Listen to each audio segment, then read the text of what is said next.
Bloody bird. Don't want to hear any more out of you either.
You need a hand?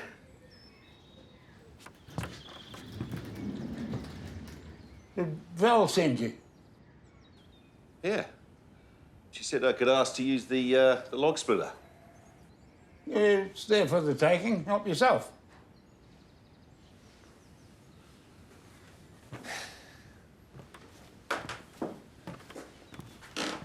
You hear about Skinner?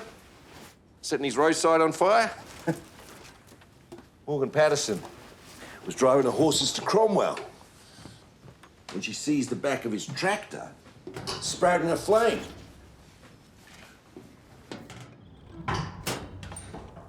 The fire extinguisher is buried beneath the seat, so she grabs the first thing that she can get her hands on.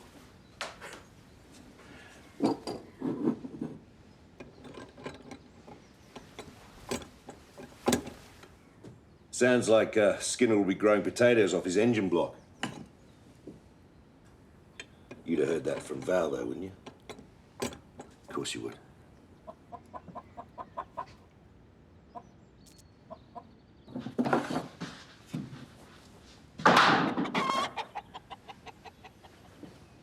No, leave it.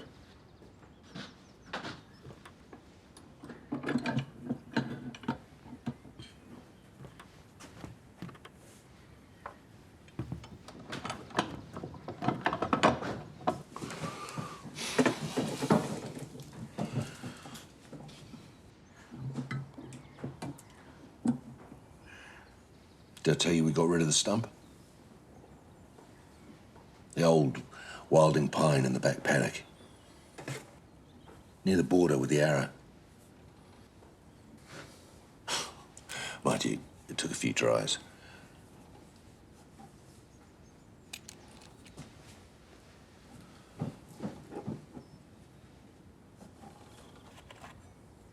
First step was the tractor. Loosen the soil with a backhoe, take an axe to the roots, and tie a chain around the belly to haul it up. Yeah, it should work fine in a world undisturbed by the principles of physics. Son said the same thing. Before we ended up in a praying mantis position. No, what you needed was a digger. Digger. Yeah, got in one. So he got Trev to come by.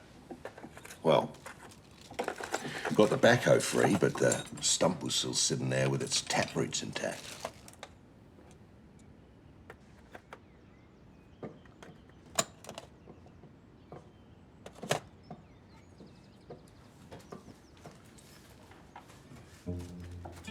Yeah.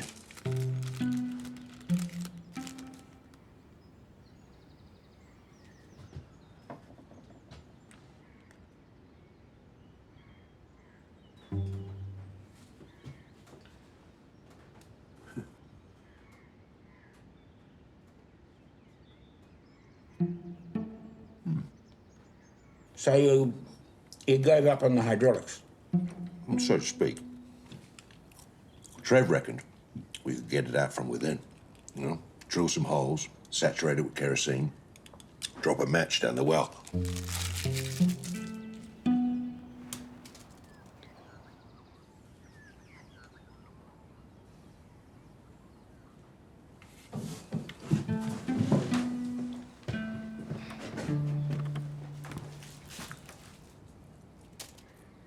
To be fair, we weren't expecting immediate results.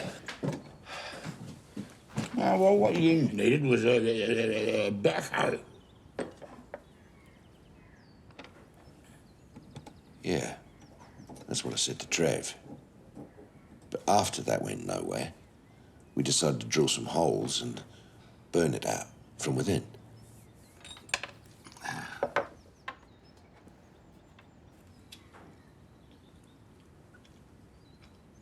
How many drill bits did you break? 4. And the drill. So you tried fire and smoke. When did brimstone put in an appearance? The day after. Sunday. Father's Day.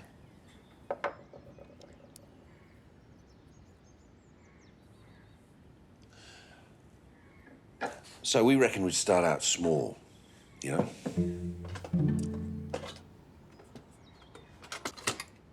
Like a quarter of a stick.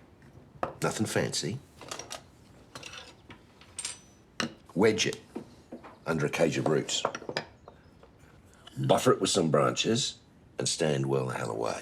Sounds like a good way to divvy up your firewood. Well, yeah, that's what Trevor said. And I'm guessing that it didn't work. No, it burped like a baby after a midnight feed. And half a stick? Well, went 2 inches in the air, came straight back down.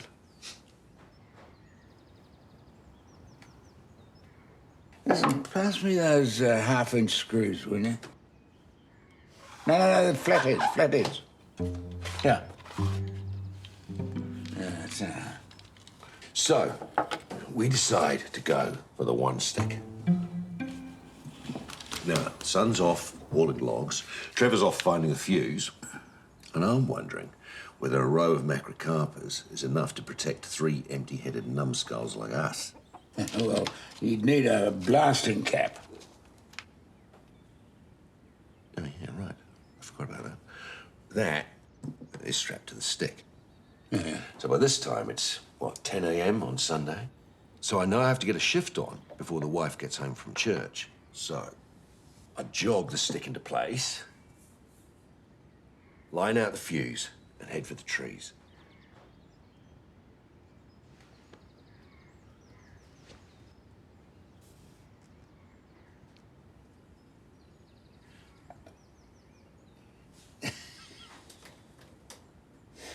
How long did it take to blow? Well, it's tricky to remember because just as the flame hits the fuse, that's right about the time that Constable Maxwell Lawless starts coming up the driveway. Oh, poor old Max. He always draws the short straw, eh? So we're shouting. That's not registering. We're waving our arms sideways, and that's a whole heap of uselessness, right? So Trev, he's throwing pine cones at the windscreen, and Max is just brushing them off with his wipers, just as the car comes cruising to a stop right next to the stump. 3, 2, 1. boom! Well, you heard about the plagues of Egypt. This is the plagues of Central. First there's the timber, then there's the rocks, then there's the rabbits. I mean, Vesuvius has nothing on Nitro, does he? Where's Max and all this? Well, he's crouching beneath his steering wheel, kissing his posterior goodbye, isn't he? His windows are shattered, he's covered in grit, and there's a log giving his roof a central part, and there's fur raining down like snow in summer.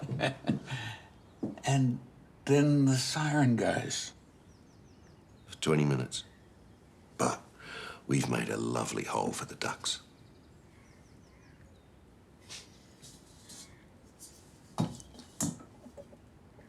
Looking solid. Yeah, well, we'll see. Here. Take this up to your mother, will you? Sure. No worries.